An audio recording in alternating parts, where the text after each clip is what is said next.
Hey folks, Vortex here, and I'm back with another video, and welcome to my review of the Aful Performer5, or aka the Awful.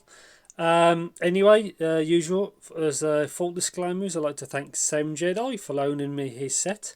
I was not paid to do this video, and all thoughts and opinions are my own. And yet, apart from the kind of strange name, these are actually quite a good set. These are 4 balanced armatures per side and a dynamic driver. They've got some interesting technology in them, as you can see. And yeah, let's just see what they're like inside. So let's see what you get. So RCL net frequency division, so I guess that's crossover, 3D pressure balance, micro resonator technology. It's all some fancy words. So yeah, 35 ohm pins, 110 decibel sensitivity, frequency response, driver count 2 pin 0.78. The connection type, cable length, and some of the stuff it says in the front. There is a frequency response, and also I've graphed it myself.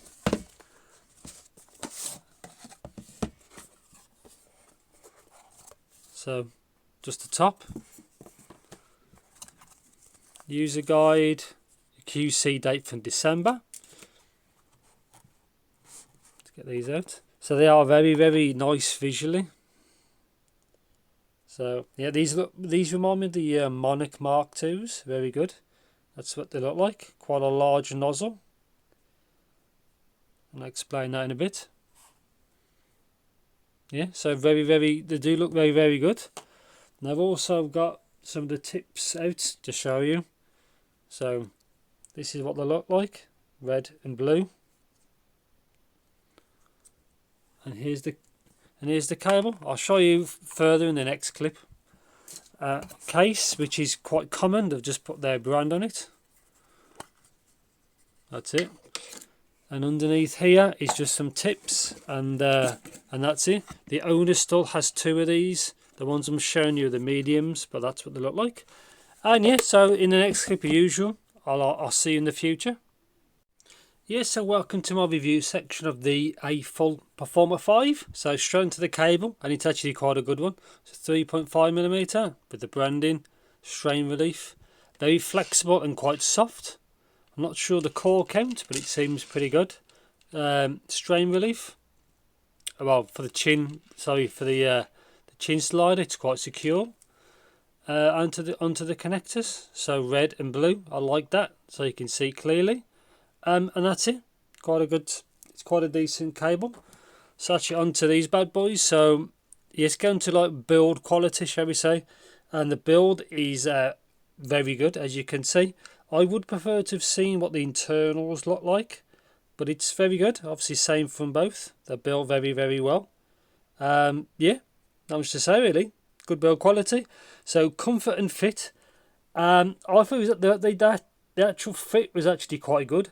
I did have to go up a tip up for size. So for me, I normally use mediums, but I had to use large on these just to get a better fit. And that's it really. The tips they use are actually pretty good. So that's it, like with the tips.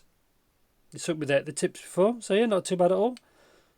And yeah, so power and sensitivity, I had no issues at all powering these. You can tell from the specs in the back, I'd say they are accurate. And yeah, you don't need anything fancy to power these, as long as it's clean enough. And that's it. You don't need nothing special kind of at all.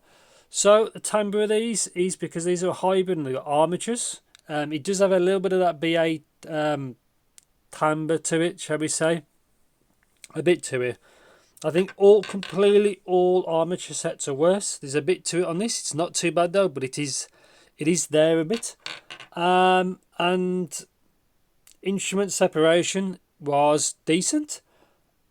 I've heard better, and I've heard a lot worse. I'd say this is in the good to great, but not the best. But it is. I think it is very good.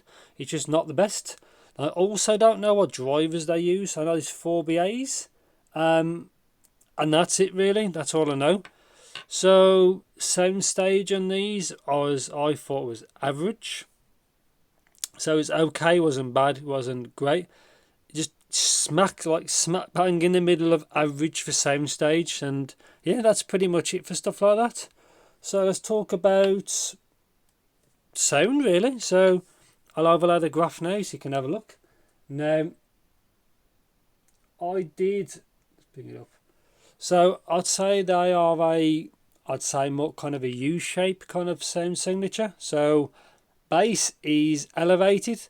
Now these aren't bass monsters or nothing like that. They do have enough of an elevation.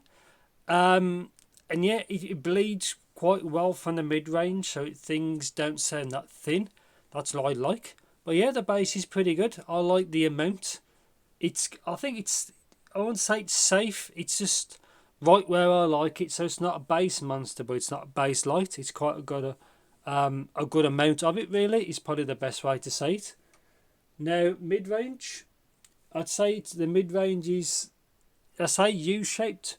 So it is a, I'd say it's a little bit scooped. It's not too bad, but yeah, I'd say it's a U-shape signature. Vocals are, I'd say, kind of natural sounding. They're not super boosted, but they are there as much as you want them to be. Is probably the best way to describe it. And also the channel matching is okay with this set. I was hoping it could have been maybe a touch better, but the actual matching, as you can see, is actually okay. And yeah, not much to say really. Mid-range is good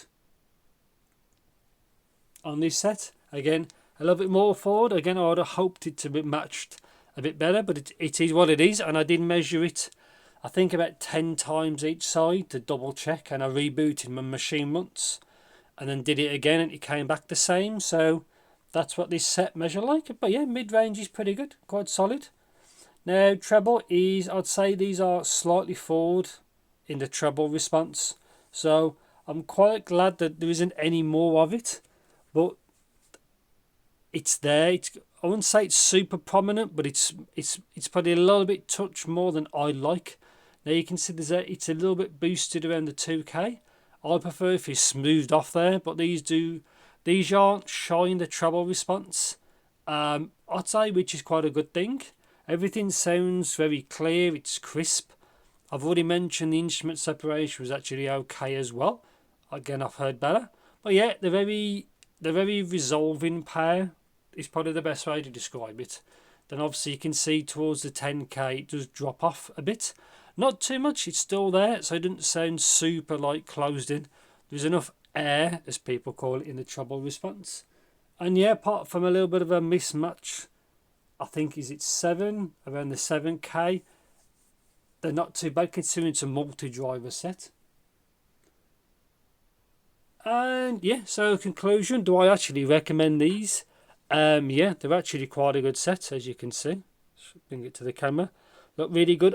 They've got everything you need. Good build, looks, good tuning, good cable. The price is affordable. These are around $200-ish at the moment. I think it's around $220. But as of right now, I think they're on a Hi-Fi Go sale. Even though Hi-Fi Go didn't send them to me, these are sent by the owner of these, so it's not just, they're not sent from the shop who sells them. Is probably the best way to describe it. Also, sneak peek, they're working on a Performer5, so that should be quite a good set. And yeah, overall quite good. So the only negatives are the BA timbre, separation kind of could be better, or the playback could be slightly better. And yeah, I don't know what BAs they've used, but they seem quite good. Yeah, overall quite a good set. This should be quite useful for genres, but there can be a touch spicy in the treble from some of the stuff I've tried. But then again, it depends on your listening volume. I think this should be quite a good overall set for different genres and stuff like that. But yeah, good set. I like them. I'm quite curious of what that Performer8 is like. And yeah, I'll probably end it there. Quite a good set, not perfect, but for the price range and against the Orchestra Light, which is I think slightly more expensive, they're a bit different. They sound a little bit soft in presentation than this.